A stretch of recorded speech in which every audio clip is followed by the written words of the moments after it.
이야기 시작하기 전 구독과 좋아요 부탁드립니다. 어디서 보고 계신지 댓글 남겨주세요. 그럼 이야기 시작하겠습니다. 영숙의 손이 파르르 떨리고 있었습니다. 거울 앞에 선 그녀의 어깨 위로 윤기가 흐르는 짙은 갈색 밍크 코트가 부드럽게 내려앉아 있었지요.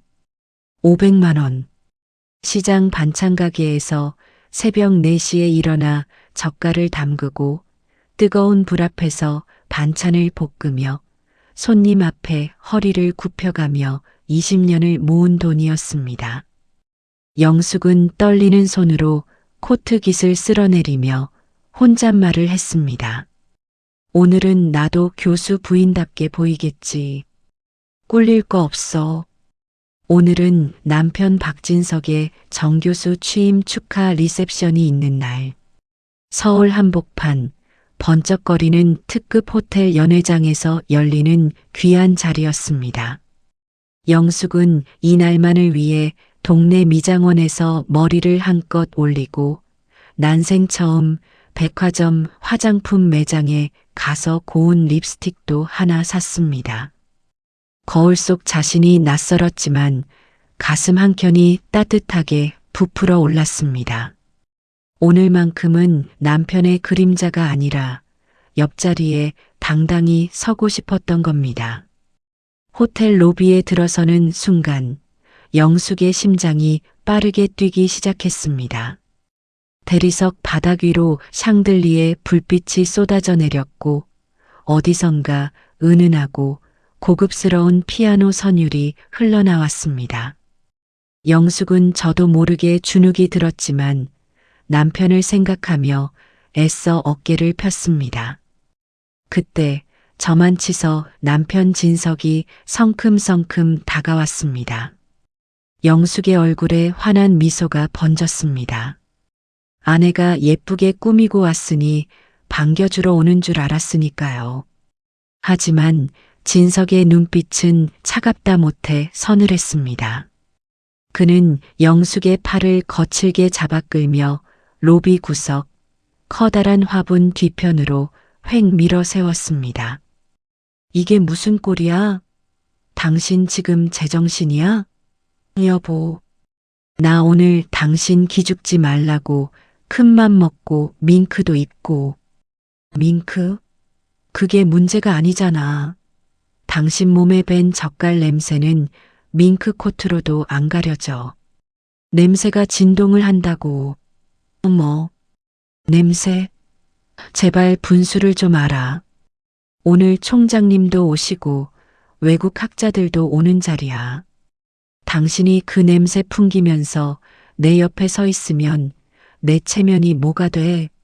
제발 나서지 말고 저 구석에 처박혀 있어. 진석은 그 모진 말을 내뱉고는 뒤도 돌아보지 않았습니다.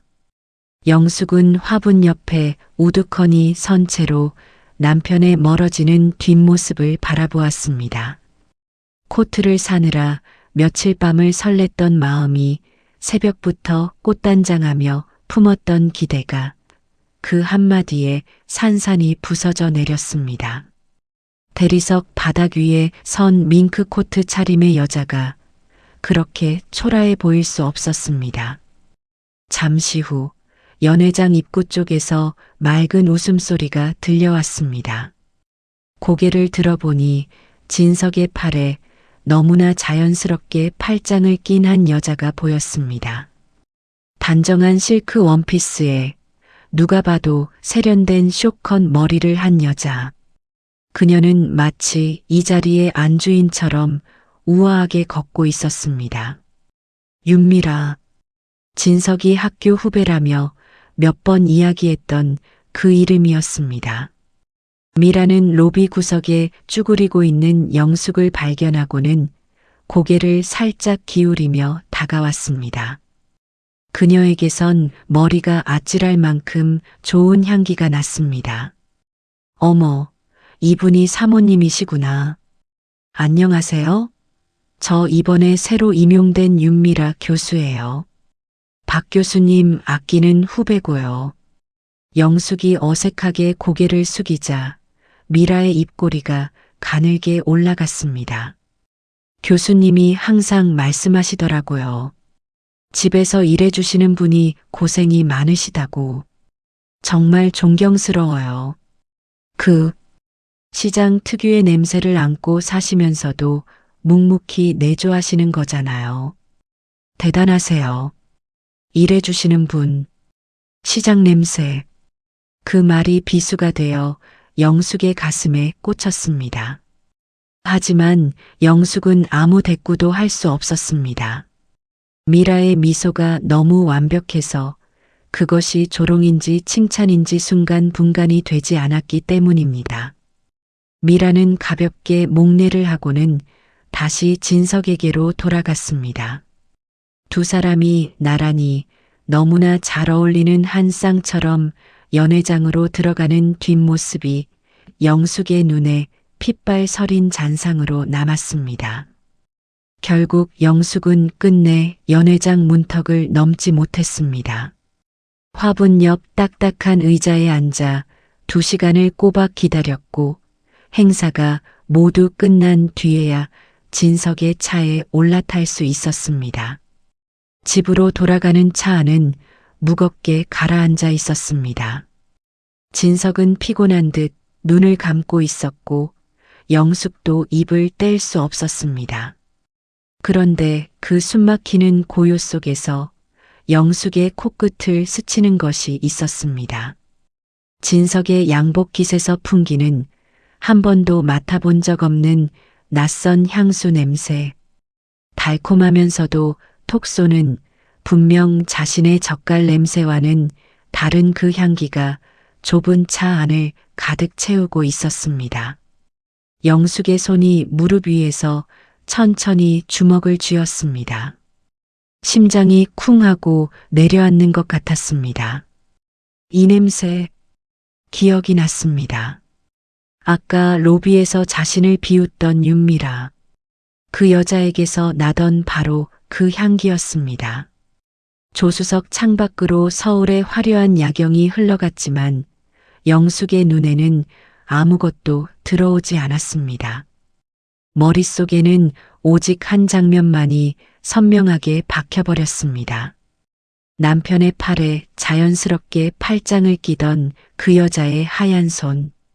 그리고 지금 남편의 옷에 깊게 배어있는 그 여자의 향기. 20년을 뼈 빠지게 일해 일군 영숙의 삶에 쩍하고 금이 가기 시작한 밤이었습니다. 그날 이후로 영숙의 코는 더 이상 젓갈 냄새를 먼저 맡지 않았습니다. 가게 문을 열 때도 밥을 먹을 때도 문득문득 그 밤 차 안에서 맡았던 그 달콤하고 낯선 향수 냄새가 유령처럼 코끝을 맴돌았습니다. 하지만 영숙은 고개를 세차게 저었습니다. 설마 그럴 리가 없어. 내가 갱년기라 예민한 거야. 20년을 뒷바라지한 남편을 의심하는 것 자체가 죄스러웠던 겁니다. 불안을 꾹꾹 눌러 담은 채 시어머니 최 여사의 팔순 잔칫날이 밝았습니다. 영숙은 꼬박 사흘밤을 새웠습니다. 한우 갈비찜 잡채, 모듬전, 오색나물에 직접 담근 명란젓까지 시장에서 잔뼈가 굵은 영숙의 손맛이 총동원된 상차림이었습니다. 새벽부터 찜통 앞에서 불을 떼느라 얼굴이 벌겋게 익고 손끝이 다 갈라졌지만 영숙은 웃었습니다. 어머니 입맛 까다로우셔도 내 갈비찜은 잘 드시니까 오늘만큼은 며느리 노릇 제대로 해야지. 영숙은 바리바리 싼 음식 보따리를 들고 시댁인 강남 아파트에 도착했습니다. 넓은 거실에는 이미 시누이들과 친척들이 모여 하하호 떠들고 있었습니다. 영숙이 땀을 뻘뻘 흘리며 들어섰지만 누구 하나 짐을 받아주지 않았습니다. 영숙은 익숙한 듯 부엌으로 향해 보따리를 풀었습니다. 뜨끈한 갈비찜 냄비 뚜껑을 여는 순간 달짝지근한 고기 냄새가 부엌에 확 퍼졌습니다. 그때였습니다. 아우, 이게 무슨 냄새야? 지팡이를 짚고 나오던 시어머니 최 여사가 코를 틀어쥐며 소리쳤습니다. 어머니, 나오셨어요? 이거 어머니 좋아하시는 갈비찜이에요. 식기 전에 드시라고. 당장 뚜껑 덮어. 내가 몇 번을 말해? 시장 바닥 음식 냄새 풍기지 말라고. 어머니, 이거 한우예요. 제가 사흘을 핏물 빼고 한우고 나발이고 내 손을 거치면 다 젓갈 냄새가 난단 말이다. 최 여사는 지팡이로 식탁을 쾅 내리치더니 영숙이 들고 있던 갈비찜 냄비를 확 낚아챘습니다. 그리고는 망설임 없이 개수대에 쏟아버렸습니다. 차르륵, 퉁탕, 정성스레 밤을 깎고 대추를 넣어 만든 갈비찜이 음식물 쓰레기통으로 처박혔습니다. 국물이 사방으로 튀어 영숙의 옷을 적셨습니다. 어머니. 영숙은 너무 놀라 입도 다물지 못했습니다. 거실에 있던 신우이가 쪼르르 달려와 얄밉게 거들었습니다. 언니, 눈치 좀 챙겨요. 오빠가 호텔 출장 뷔페 불렀단 말이야. 수준 떨어지게 이런 걸 왜 가져와? 냄새 배니까 빨리 비닐에 싸서 갖다 버려. 영숙은 떨리는 손으로 개수대에 처박힌 고기들을 바라보았습니다. 사흘밤의 정성이, 20년의 헌신이 저 음식물 쓰레기처럼 취급받고 있었습니다. 하지만 영숙은 울지 않았습니다. 아니, 울 수 없었습니다. 묵묵히 고무장갑을 끼고 자신이 만든 음식을 다시 쓰레기 봉투에 담았습니다. 거실에서는 뷔페 음식을 먹으며 웃음꽃이 피었지만 부엌 구석의 영숙에게는 물 한 잔 권하는 사람이 없었습니다. 잔치가 끝나갈 무렵이었습니다. 설거지를 마친 영숙이 화장실을 가려는데 안방 베란다 쪽에서 진석의 목소리가 들렸습니다. 평소 영숙에게는 한 번도 보여준 적 없는 꿀이 뚝뚝 떨어지는 목소리였습니다. 미라야. 나도 미치겠다. 집구석에 기름 냄새가 진동을 해. 토할 것 같아. 영숙의 발이 바닥에 본드라도 붙인 듯 멈췄습니다. 조금만 참아. 어머니 팔순만 넘기면 내가 다 정리한다고 했잖아. 그깟 늙은 여자가 해온 밥 쳐다보기도 싫어서 입도 안 댔어. 끝나자마자 바로 갈게. 씻고 기다려. 정리. 늙은 여자. 그리고 기다려. 진석의 그 말들이 영숙의 고막을 뚫고 가슴을 난도질했습니다. 설거지하느라 부르튼 영숙의 손이 파르르 떨렸습니다. 그제야 영숙은 깨달았습니다. 아까 개수대에 버려진 건 갈비찜이 아니라 자신의 인생이었다는 것을. 영숙은 소리 없이 부엌으로 돌아왔습니다. 그리고 주머니에서 휴대폰을 꺼내 녹음 버튼을 눌렀습니다. 더 이상 설마는 없었습니다. 이제 확인만 남았을 뿐입니다. 팔순 잔치가 끝난 그 밤 영숙은 한숨도 자지 못했습니다. 옆방에서 드르렁 코를 골며 자는 진석의 숨소리가 들릴 때마다 베란다에서 들었던 그 목소리가 환청처럼 귓가를 때렸습니다. 그깟 늙은 여자가 해온 밥 쳐다보기도 싫어. 영숙은 이불을 꽉 움켜쥐었습니다. 20년을 바친 대가가 고작 늙은 여자라니. 하지만 영숙은 당장 남편을 흔들어 깨우지 않았습니다. 시장 바닥에서 배운 게 있다면 확실한 물건이 없으면 장사꾼은 입을 열지 않는다는 것이었으니까요. 그날 이후 영숙의 눈은 CCTV가 되었습니다. 새벽 4시에 일어나 가게 문을 열고 저녁상을 차리는 일상은 똑같았지만 영숙의 귀는 항상 열려 있었습니다. 하지만 진석은 생각보다 훨씬 허술하고 오만한 사람이었습니다. 아내가 감히 나를 의심하겠어? 하는 자만심이 그의 눈을 가리고 있었던 거죠. 결정적인 기회는 일요일 오후에 찾아왔습니다. 진석이 학회 준비 모임이라며 집을 비운 사이 영숙은 거실 소파 틈새를 청소하다가 딱딱한 물건을 발견했습니다. 진석이 액정이 깨졌다며 서랍에 처박아뒀던 구형 태블릿 PC였습니다. 영숙은 홀린 듯 전원 버튼을 꾹 눌렀습니다. 배터리가 간당간당하게 남아 있었는지 화면이 깜빡이며 켜졌습니다. 잠금 패턴? 그런 건 걸려 있지도 않았습니다. 그때였습니다. 띠링, 띠링, 띠링. 집안 와이파이가 연결되자마자 태블릿이 요란한 소리를 내며 울어대기 시작했습니다. 화면 상단에 사진 동기화 중이라는 메시지가 뜨더니 최신 사진들이 폭포수처럼 쏟아져 들어왔습니다. 진석은 기계치였습니다. 새 휴대폰과 이 구형 태블릿이 같은 계정으로 연결되어 있다는 사실조차 모르고 있었던 겁니다. 영숙의 떨리는 손가락이 사진 폴더를 열었습니다.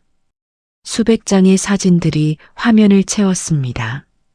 진석과 윤미라, 제주도 푸른 바다를 배경으로 끌어안은 사진, 호텔 가운을 입고 와인잔을 든 사진, 심지어 침대 위에서 찍은 민망한 셀카까지. 사진 날짜는 무려 3년 전부터 시작되고 있었습니다. 3년. 내가 시장에서 동태 내장 따며 손 얼어 터질 때 니들은 제주도 가서 회를 처먹었구나. 영숙의 눈에서 불길이 일었습니다. 그런데 사진첩을 넘기던 영숙의 손이 멈칫했습니다. 윤미라가 든 검은색 명품 가방 사진. 그 밑에 날짜와 시간이 찍혀 있었습니다. 2025년 5월 15일 오후 3시 영숙은 본능적으로 태블릿에 있는 가계부 어플을 켰습니다. 진석이 꼼꼼한 척 연구비 내역을 기록해 두던 메모장이었습니다.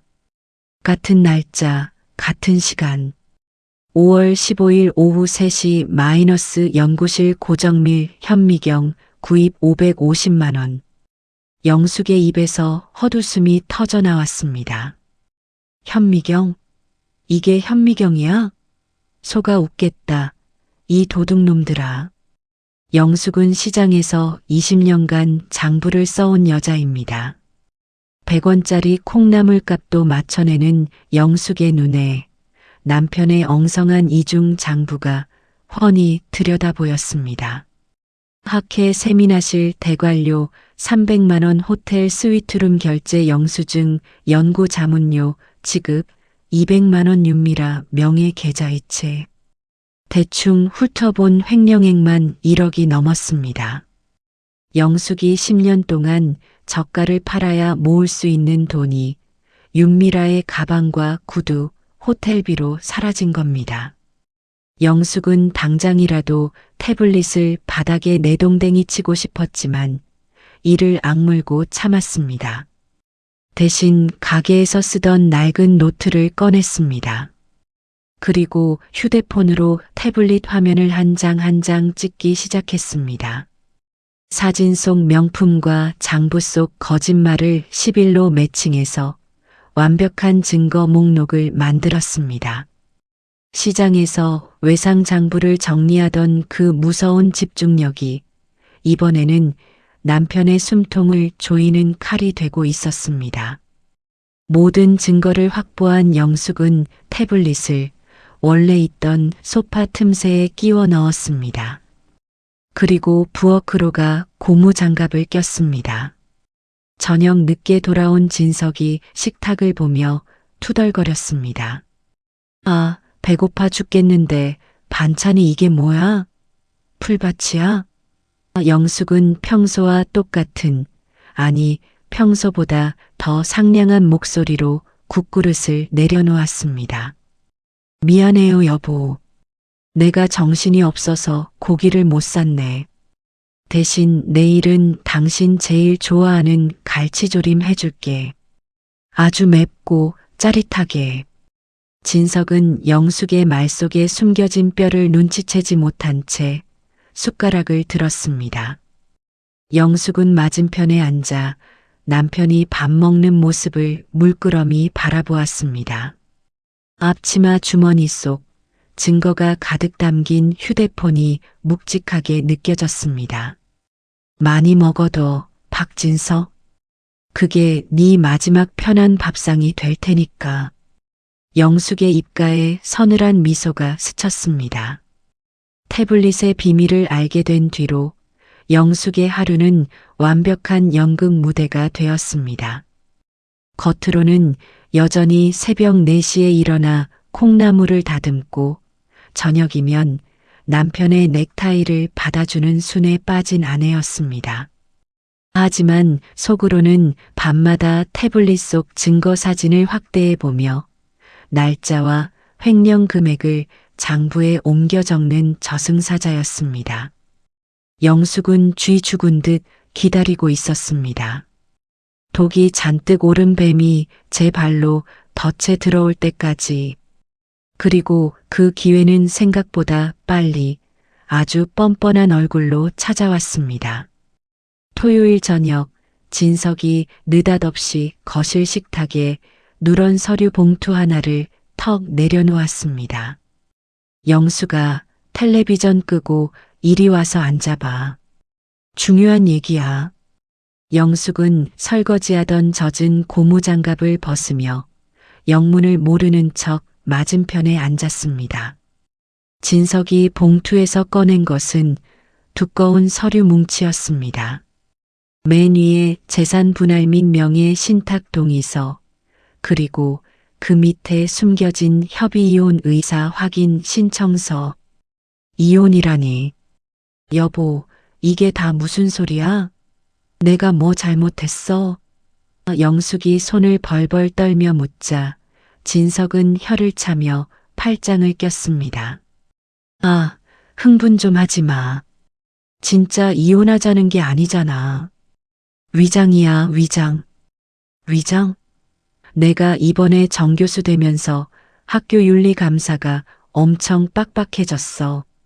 내 명의로 된 부동산이랑 예금이 많으면 세무조사 타깃이 된단 말이야. 그래서 서류상으로만 이혼 처리하고 당신 명의인 가게랑 건물을 일단 제3자 명의로 돌려놓는 척하는 거야. 제3자? 그래. 안전한 관리인한테 잠시 맡겨두는 거라고. 감사 끝나면 바로 다시 가져올 거야. 당신 남편 감옥 가는 꼴 보고 싶어? 감옥. 영숙은 속으로 코웃음을 쳤습니다. 감옥은 당신이 가야지. 횡령범 주제에. 하지만 영숙은 겉으로 눈만 껌뻑거렸습니다. 진석은 영숙이 망설이자 볼펜을 쥐어주며 재촉했습니다. 자, 복잡하게 읽을 거 없어? 여기 형광펜 칠한 데 보이지? 여기에 도장만 딱딱 찍어. 나머지는 내가 다 알아서 법무사한테 넘길 거니까. 진석은 교묘하게 서류의 뒷장들을 손으로 누르고 있었습니다. 영숙은 그 손을 쳐다보았습니다. 20년간 시장에서 계약서만 수천 번을 써본 영숙입니다. 사기꾼들이 꼭 저렇게 중요하지 않은 척 뒷장을 가리곤 했지요. 여보, 그래도 내가 도장을 찍는데 내용은 읽어봐야지. 아우, 답답해. 읽어봐야 당신이 뭘 알아? 시장에서 젓갈이나 파는 사람이 명예 신탁이 뭔지, 증여가 뭔지 알기나 해? 그 한마디가 영숙의 가슴에 콱 박혔습니다. 하지만 이번에는 아프지 않았습니다. 오히려 머릿속이 차가운 얼음물처럼 맑아졌습니다. 이 남자가 자신을 얼마나 무식하고 하찮게 보고 있는지 그 오만함이 영숙에게는 최고의 무기였습니다. 그래, 당신 말이 맞아. 내가 무식해서 글씨가 눈에 잘 안 들어오네. 영숙은 돋보기를 찾는 척하며 진석이 누르고 있던 손을 슬쩍 밀어냈습니다. 그리고 짐짓 실수인 척 서류 뭉치를 바닥에 툭 떨어뜨렸습니다. 어머, 내 정신 좀 봐. 아, 조심 좀 해. 진석이 짜증을 내며 허리를 숙일 때 영숙의 매의 눈이 흩어진 서류의 맨 뒷장을 포착했습니다. 부동산 소유권 이전 청구권 가등기 그리고 그 밑에 적힌 수혜자 이름 윤미라. 아주 찰나의 순간이었지만 영숙에게는 슬로 모션처럼 선명하게 보였습니다. 제3자 관리인? 안전한 신탁? 다 개소리였습니다. 이혼 도장을 찍는 순간 영숙의 피땀 어린 건물은 고스란히 내연녀 윤미라에게 넘어가는 완벽한 시나리오였습니다. 진석이 허둥지둥 서류를 주워 모았습니다. 됐어. 내가 정리할 테니까 당신은 그냥 도장이나 가져와. 영숙은 식탁 밑으로 주먹을 꽉 쥐었다 폈습니다. 지금 당장 이 나쁜 놈아 하고 소리를 지르면 진석은 서류를 찢어버리고 다른 방법을 찾을 겁니다. 그건 복수가 아닙니다. 완벽하게 속여 넘겨야 완벽하게 뺏을 수 있습니다. 영숙은 세상에서 가장 멍청하고 순진한 표정을 지었습니다. 여보, 내가 지금 손이 떨려서 도장을 못 찍겠네.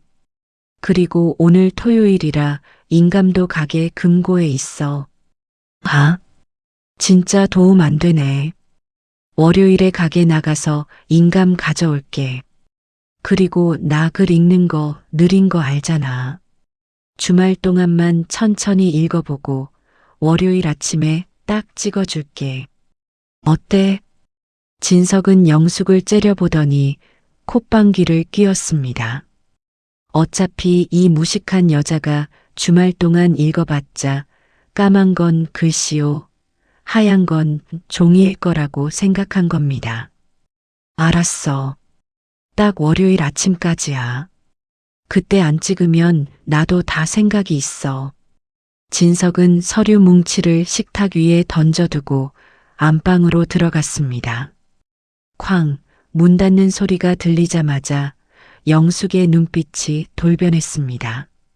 영숙은 곧바로 휴대폰을 꺼내 서류 한 장 한 장을 고화질로 찍기 시작했습니다. 윤미라의 이름이 적힌 페이지는 특별히 2번 찍었습니다. 그리고 시장 상인의 단체 대화방을 열었습니다. 20년간 젓갈 냄새 맡으며 동고동락한 영숙의 진짜 식구들. 그 안에는 전직 형사 쌀집 김 반장님, 서울법대 출신 고시, 장수생 건어물 가게 박서방이 있었습니다. 영숙은 떨리지 않는 손으로 메시지를 입력했습니다. 긴급 소집입니다. 김 반장님, 박서방. 밥값 할 때가 왔어요. 사기꾼 잡으러 갑시다. 전송 버튼을 누르는 영숙의 얼굴. 보리찻잔에 비친 그녀의 표정은 더 이상 순에 빠진 곰이 아니었습니다. 사냥감을 앞에 둔 호랑이의 눈빛이었습니다. 일요일 아침 영숙은 평소보다 1시간 일찍 시장에 나갔습니다. 진석에게는 명란젓 담글 재료가 다 떨어져서 거래처 좀 다녀올게 라고 둘러댔습니다. 진석은 이불 속에서 귀찮다는 듯 손만 내저으며 아, 시끄러워. 젓갈 냄새 배니까 들어올 때 씻고 들어와. 라고 쏘아붙였습니다. 영숙은 그 말에 상처받은 척 고개를 푹 숙이고 현관을 나섰습니다. 하지만 현관문이 닫히는 순간 영숙의 눈빛은 180도 달라졌습니다. 그녀의 발걸음은 젓갈 가게가 아니라 시장 상인의 사무실을 향해 거침없이 내달렸습니다. 시장 상인의 사무실. 형광등 불빛 아래 낡은 접이식 테이블이 놓여 있고 그 위에 종이컵 커피 3잔이 모락모락 김을 올리고 있었습니다. 영숙이 문을 열자 이미 2사람이 자리를 잡고 앉아 있었습니다. 시장통의 해결사 쌀집 김반장. 본명 김동수 68세. 서울지방경찰청 강력반에서 30년을 근무하고 퇴직 후 마누라 성화에 못 이겨 쌀가게를 열었지만 굵은 목소리와 험상궂은 인상은 여전히 현역 형사 그대로였습니다. 그의 별명은 불도저. 한번 물면 범인이 오줌을 지릴 때까지 절대 놓지 않는다는 뜻이지요. 그리고 시장의 브레인 건어물 가게 박서방. 본명 박재민 45세. 서울법대를 수석 입학했지만 사법시험에 7번 미끄러진 비운의 천재.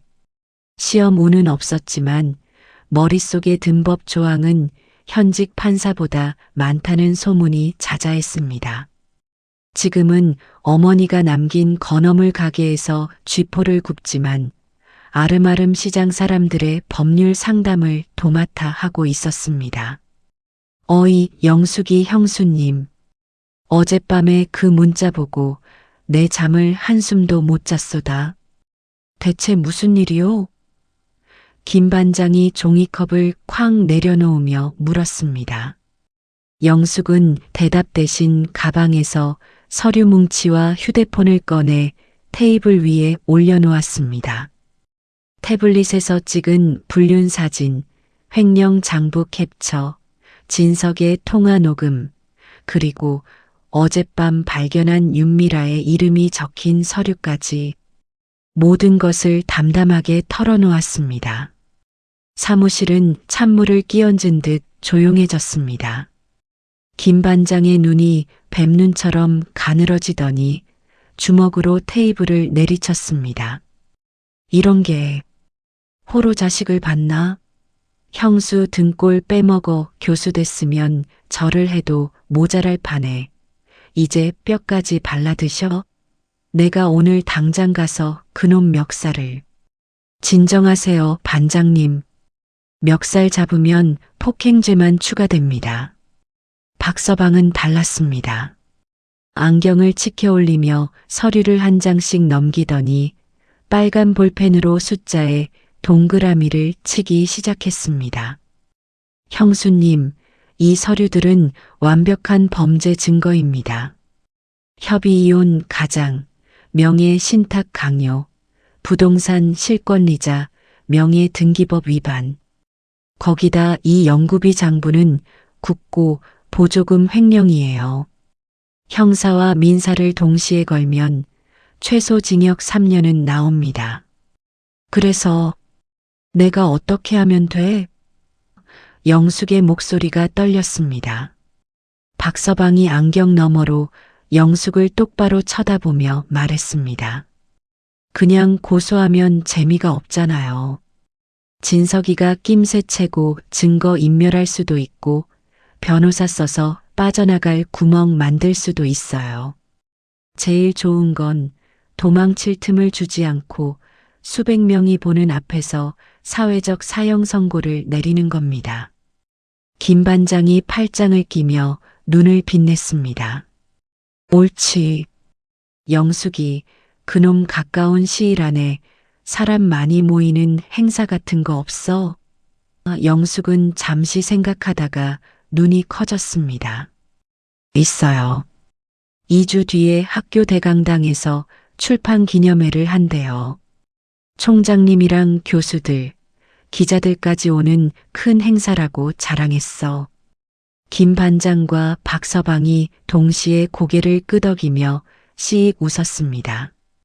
박 서방이 노트를 꺼내며 속삭였습니다. 완벽하네요. 그날 행사장에 대형 스크린 있죠? 제가 거기에 나훈아 콘서트 대신 아주 재미있는 걸 틀어드릴 기술이 좀 있습니다. 진석이 얼굴이 아주 볼만하겠네요. 회의는 일사천리로 진행되었습니다. 김 반장은 후배인 사이버 수사대 팀장에게 연락해 태블릿 데이터 복원과 클라우드 기록 확보를 부탁하기로 했고, 박 서방은 당장 고소장 초안과 내용 증명을 작성하기로 했습니다. 영숙은 두 사람의 손을 잡았습니다. 고마워요, 진짜. 내가 이 은혜를 어떻게 갚아야 할지. 김 반장이 손사래를 쳤습니다. 은혜는 무슨. 영숙이가 20년 동안 이 시장 사람들한테 퍼준 밥이 얼만데. 이제 우리가 밥값 하는 거지. 박서방도 덧붙였습니다. 형수님, 딱 하나만 조심하세요. 절대 들키면 안 됩니다. 오늘 집에 가면 평소보다 더 멍청한 척, 더 순한 척 연기하세요. 진석이가 의심하지 않게. 영숙은 고개를 끄덕이고 사무실을 나섰습니다. 그런데 집 현관문을 여는 순간 진석이 팔짱을 끼고 서 있었습니다. 어디 갔다 와? 명란젓 사러 간다며 왜 빈손이야? 영숙의 가슴이 철렁 내려앉았습니다. 하지만 20년 장사 내공이 어디 가겠습니까? 영숙은 태연하게 거짓말을 했습니다. 아, 단골 김할머니가 갑자기 현기증이 나서 쓰러지셨어. 병원 모셔다 드리고 오느라 경황이 없어서 젓갈은 못 샀네. 미안해 여보. 진석은 의심스러운 눈초리로 영숙을 위아래로 훑어보더니 혀를 쯧 찼습니다. 으이구, 오지랖은. 남 챙길 시간에 네 남편 밥이나 챙겨. 냄새나니까 빨리 씻고. 진석이 방으로 들어가자 영숙은 긴 숨을 내쉬었습니다.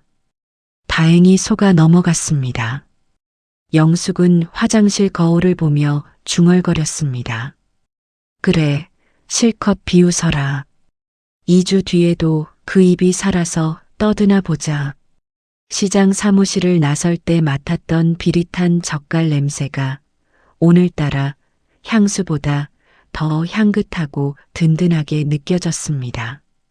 이 냄새 속에서 20년을 버텨낸 영숙의 뼈와 살이 이제 날카로운 칼이 되어 돌아가는 중이었습니다.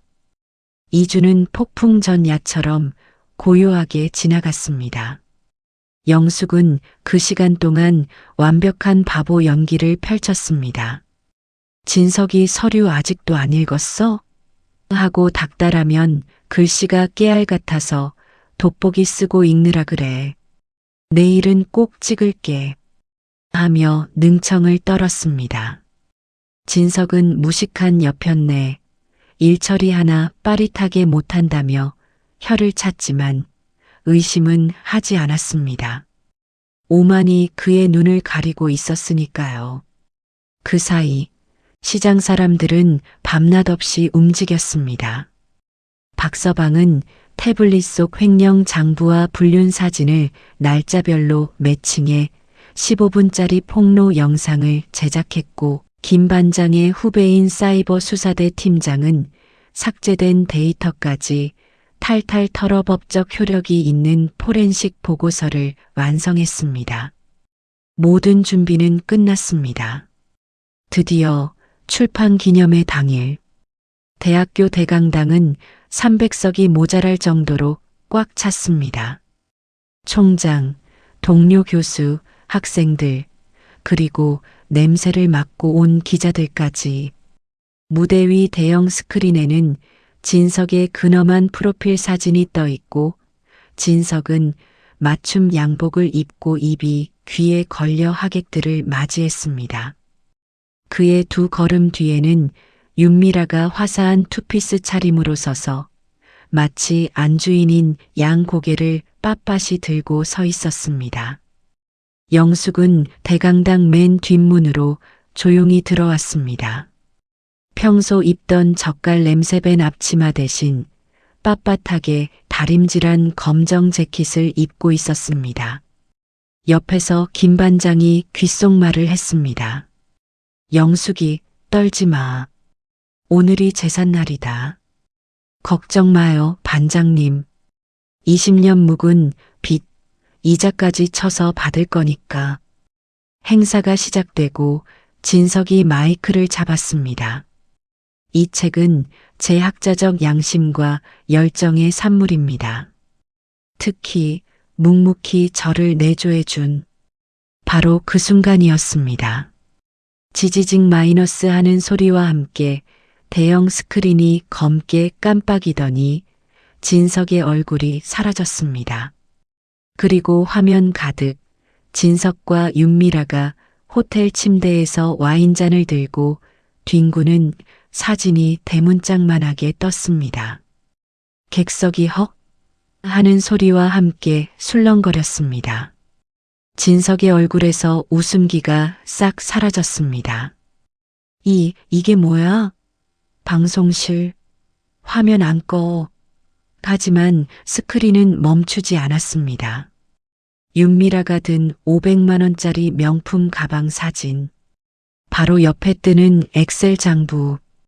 같은 날짜, 연구비 집행 고정밀 현미경 구입 550만 원. 다음 화면. 호텔 스위트룸 영수증. 같은 날짜, 연구비 집행 학회 세미나실 대관료 300만 원. 객석은 벌집을 쑤신 듯 난리가 났고 기자들의 카메라 플래시가 기관총처럼 터지기 시작했습니다. 맨 앞줄에 앉은 총장의 얼굴은 흑빛이 되었습니다.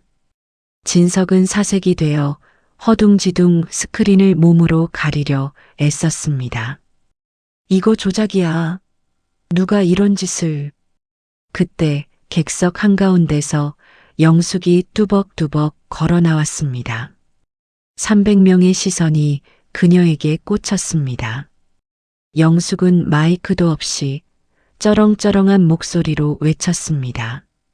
조작 같은 소리하고 자빠졌네. 박진석, 쪽팔린 줄 알아. 그 목소리에 진석의 다리가 후들거렸습니다. 영숙아, 네가 여길 어떻게. 그때 구석에 숨어있던 윤미라가 도끼 어린 눈으로 뛰쳐나왔습니다. 이 미친 아줌마가 여기가 어디라고 행패야. 경비 안 불러. 윤미라가 영숙의 멱살을 잡으려 손을 뻗는 순간이었습니다. 어디다 대고 손을 올려. 영숙은 피하지 않았습니다. 대신 재킷 주머니에서 미리 준비한 굵은 천일염 한 줌을 꺼내 달려드는 윤미라와 진석의 얼굴을 향해 힘껏 뿌렸습니다. 차르륵 마이너스. 따닥. 아! 내 눈.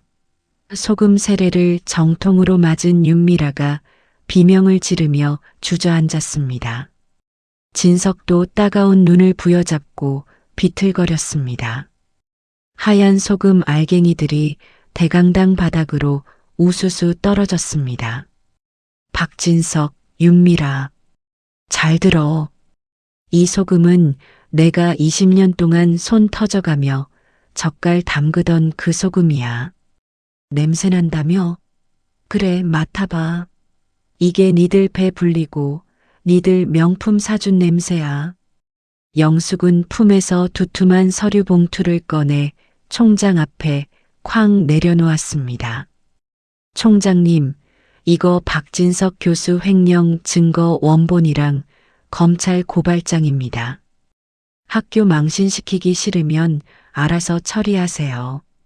대강당은 숨소리 하나 들리지 않을 만큼 얼어붙었습니다. 진석이 바짓가랑이를 붙잡으려 기어왔습니다. 여보, 오해야. 집에서 얘기해, 제발.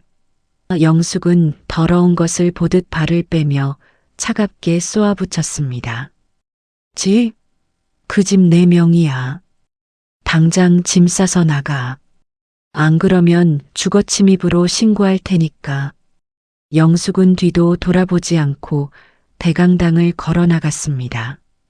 등 뒤로 터지는 기자들의 플래시 세례와 두 사람의 비명소리가 들려왔지만 영숙의 발걸음은 거침없었습니다.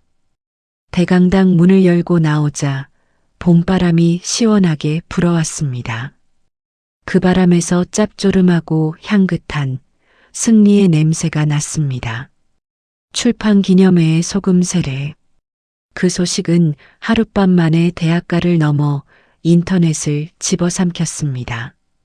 누군가 행사장에서 찍은 영상이 소금 교수 참교육이라는 제목으로 퍼지면서 조회수 500만을 찍었습니다.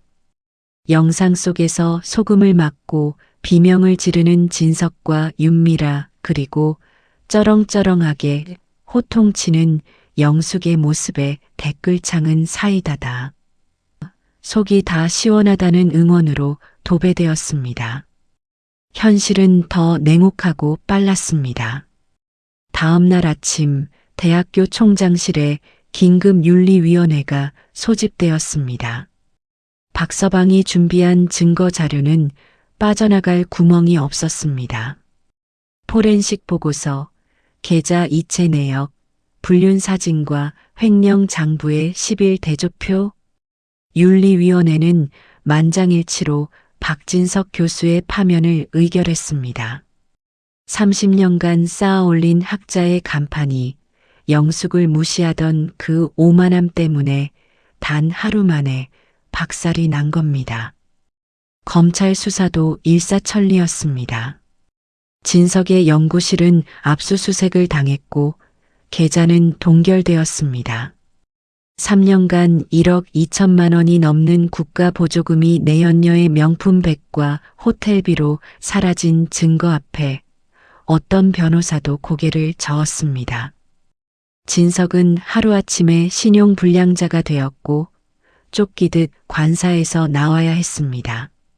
내연녀 윤미라. 수사가 시작되자마자 사표를 던지고 잠적했습니다. 사랑해 오빠밖에 없어 하던 입이 돈줄이 끊기자마자 저 사람 스토커예요라며 진석을 고소까지 하고 도망친 겁니다. 갈 곳 잃은 진석이 향한 곳은 뻔하게도 영숙의 가게였습니다. 비 오는 저녁 영숙이 가게 마감을 하고 있는데 흠뻑 젖은 진석이 들어왔습니다. 몰골이 말이 아니었습니다. 여보, 나야. 영숙은 쳐다보지도 않고 바닥 청소를 계속했습니다. 나가. 영업 끝났어. 영숙아, 내가 잘못했어. 한 번만 봐줘. 나갈 데가 없어. 연구실도 뺏기고 관사에서도 쫓겨났어. 진석이 젖은 바짓가랑이를 붙잡고 매달렸습니다. 우리 부부잖아. 20년을 같이 살았는데 한 번 실수는 용서해 줄 수 있잖아. 영숙은 걸레질을 멈추고 허리를 폈습니다. 부부? 실수? 당신이 내 젓갈 냄새 역겹다고 했지? 그 냄새나는 돈으로 산 밥은 쳐다보기도 싫다고 했지? 아니야, 내가 미쳤었어. 당신 냄새가 최고야. 제발. 영숙은 대답 대신 싱크대에 받아둔 찬물 한 바가지를 떠서 진석에게 촥 끼얹었습니다. 으악, 차가워. 정신 차려.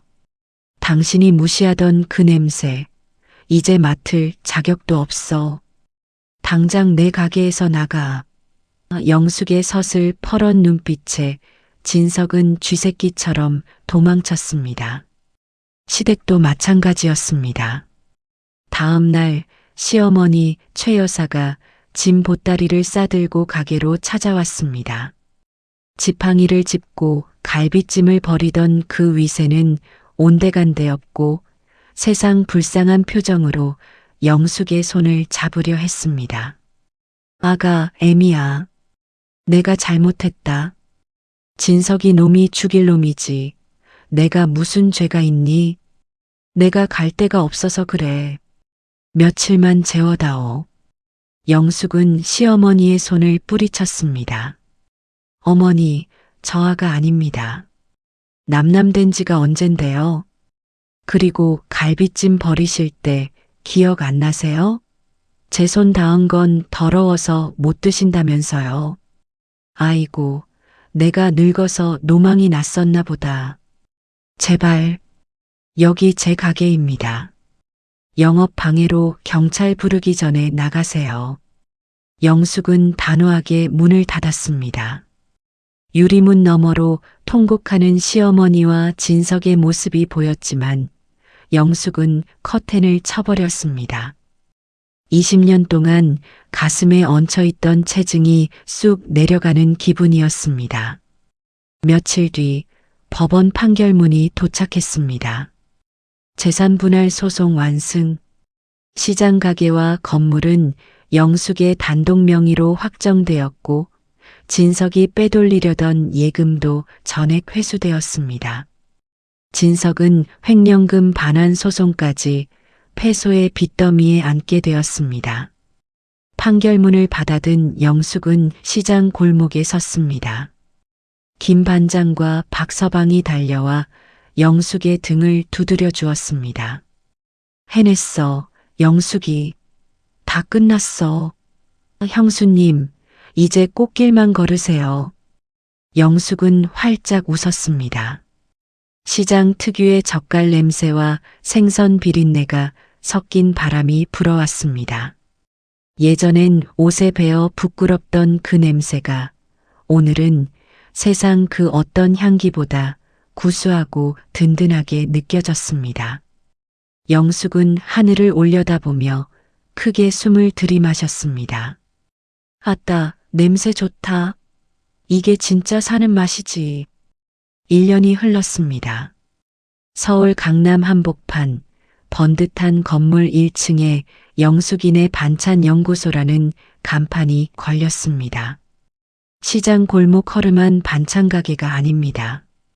세련된 매장 안에 전국 8도 젓갈과 프리미엄 반찬이 진열되어 있고 매장 뒤편 해썹 HACCP 인장 공장에서는 직원 20명이 영숙의 비법대로 젓갈을 담그고 있었습니다. 월 매출 3억 원. 온라인 주문이 폭주해 택배 상자가 산처럼 쌓이는 그야말로 대박이 터진 겁니다. 성공의 시작은 김 반장의 한마디였습니다. 영숙이, 네 손맛은 국보급이다. 시장에만 썩히기 아까워. 박서방이 완벽한 사업 계획서를 써주었고 시장 상인들이 십시일반 투자금을 모았습니다. 영숙의 20년 묵은 손맛과 시장 식구들의 뜨거운 의리가 만나 기적을 만든 겁니다. 오늘은 매장 오픈 1주년 기념 행사 날. 영숙은 밍크코트 대신 본인 이름 김영숙 3글자가 금실로 수놓인 검정 셰프 재킷을 입고 매장 앞에 섰습니다. 김 반장, 박서방 그리고 시장 식구들이 꽃다발을 들고 와 축하해 주었습니다. 방송국 카메라까지 출동했습니다. 사장님, 성공 비결이 뭡니까? 기자가 마이크를 들이대자 영숙은 환하게 웃으며 대답했습니다. 비결요? 젓갈 냄새죠. 누군가는 역겹다고 도망쳤지만 저한텐 이 냄새가 향수보다 더 향긋해요. 지독한 젓갈 냄새가 어때서? 이게 제 인생이고 제 밥줄이고 제 자존심인데. 카메라 뒤에서 김 반장이 껄껄 웃으며 엄지를 치켜 세웠습니다. 행사가 끝나고 해가 뉘엿뉘엿 질 무렵이었습니다. 영숙이 매장 앞 화분에 물을 주고 있는데 저만 치서 누군가가 비틀거리며 걸어왔습니다. 노숙자 행색이었습니다. 때가 꼬질꼬질한 점퍼에 찢어진 운동화, 덥수룩한 수염. 저기요. 남은 반찬 좀 없습니까? 사흘을 굶어서. 그 목소리를 듣는 순간 영숙의 물조리개가 멈췄습니다. 박진석이었습니다. 검찰 수사 후 파면당하고 횡령금 물어내느라 알거지가 되어 고시원을 전전한다더니 정말 산송장이 다 되어 나타난 겁니다. 1년 전 맞춤 양복을 입고 거들먹거리던 그 교수의 모습은 먼지 한 톨만큼도 남아있지 않았습니다. 진석은 영숙을 알아보자마자 그 자리에 털썩 주저앉았습니다. 영숙아. 나야. 나 좀 살려줘. 배고파 죽겠어. 영숙은 말없이 그를 내려다보았습니다. 1년 전 젓갈 냄새나니 처박혀 있어라고 했던 입. 그깟 늙은 여자가 해준 밥 역겹다고 했던 입. 그 입으로 지금 밥을 구걸하고 있었습니다. 영숙은 매장 안으로 들어갔습니다. 그리고 일회용 그릇에 식은 밥과 된장국, 그리고 반찬으로 명란젓을 조금 담아 나왔습니다. 매장 앞 벤치에 툭 놓아주며 말했습니다. 먹어. 진석은 체면도 없이 허겁지겁 밥을 퍼넣었습니다. 국물을 마시고 명란젓을 집어 먹으며 눈물을 줄줄 흘렸습니다. 으흐흑. 맛있다. 영수가 이 맛이었어. 내가 미쳤지. 이 귀한 걸 모르고. 밥그릇을 싹 비운 진석이 영숙의 바짓가랑이를 잡으려 했습니다. 영숙아, 나 다시 받아주라. 내가 평생 속죄하며 살게. 응? 영숙은 차갑게 한 발짝 물러섰습니다. 그리고 손을 내밀었습니다. 밥 다 먹었으면 밥값 내. 5,000원이야. 영숙아, 우리 부부였잖아. 부부? 당신이랑 나랑 남남된 지 1년 넘었어.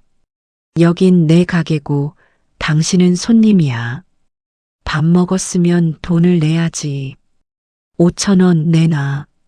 진석은 당황해서 주머니를 뒤적거렸지만 먼지와 동전 몇 개뿐이었습니다. 돈이 없는데. 그럼 몸으로 때워. 저기 가서 설거지라도 하고 가라고 하려다가 당신 손 닿으면 그릇 버려야 할 것 같아서 봐준다. 외상 달아줄 테니 다신 오지 마. 영숙의 목소리는 얼음장보다 차가웠습니다. 더 이상 미련도 애증도 없는 완벽한 남을 대하는 태도였습니다. 그때 매장 앞에 검은색 세단 한 대가 미끄러지듯 멈춰 섰습니다. 뒷문이 열리고 말쑥한 정장 차림의 중년 신사가 내렸습니다. 영숙의 사업 파트너이자 요즘 좋은 감정으로 만나고 있는 유통회사 민 대표였습니다. 김 대표님, 많이 기다리셨죠? 저녁 예약해뒀습니다. 민 대표가 영숙에게 정중하게 문을 열어주었습니다. 영숙은 진석을 투명 인간 취급하며 민 대표의 차에 올랐습니다. 출발하시죠. 차가 부드럽게 출발했습니다. 백미러로 멍하니 서 있는 진석의 초라한 모습이 점점 작아졌습니다. 영숙은 창문을 내리고 밤바람을 깊게 들이마셨습니다. 차 안에는 젓갈 냄새 대신 은은한 가죽 냄새와 민 대표의 부드러운 코롱 향기가 맴돌았습니다. 하지만 영숙은 알고 있었습니다. 자신의 몸 깊은 곳, 뼈와 살에는 여전히 짭조름한 젓갈 냄새가 배어 있다는 것을, 그리고 그 냄새가 지금의 50억짜리 인생을 만들었다는 것을.